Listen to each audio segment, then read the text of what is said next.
Hello friends, we just purchased a blue screen for some of the things that we do online. It's kind of interesting, isn't it? Today our story is about Elijah, who is a prophet in the Old Testament, especially the book of 1 Kings.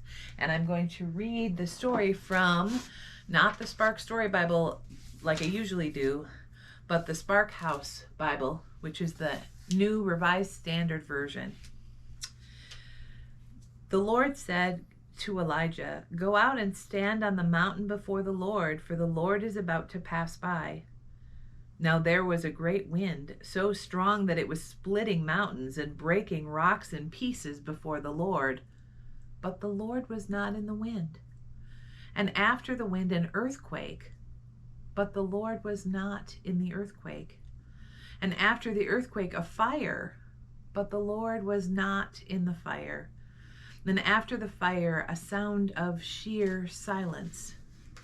When Elijah heard it, he wrapped his face in his mantle and went out and stood at the entrance of the cave.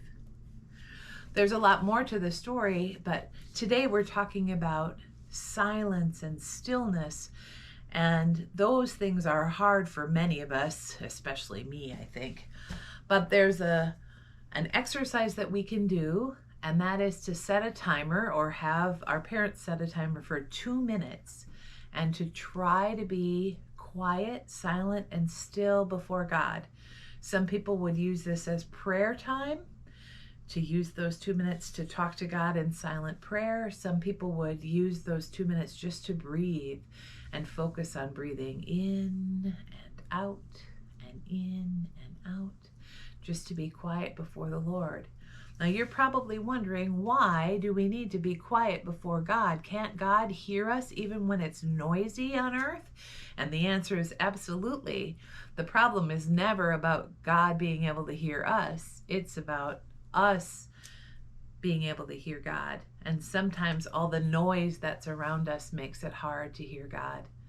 I have a verse for you to memorize this week as well. It's one of my favorite verses. One of my friends gave me this, and the verse is right on it. "Be still and know that I am God." Be still and know that I am God. That's from Psalm 46, verse 10. Did you remember it? Be still and know that I am God. So it would be great if you would practice silence a little bit this week.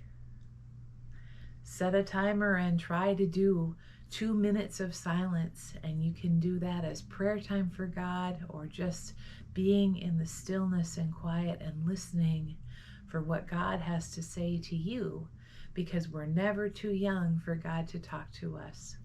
It's a great lesson from Elijah. Did you remember that Psalm verse 46, verse 10? Be still and know that I am God. Have a great week, everyone. Bye-bye.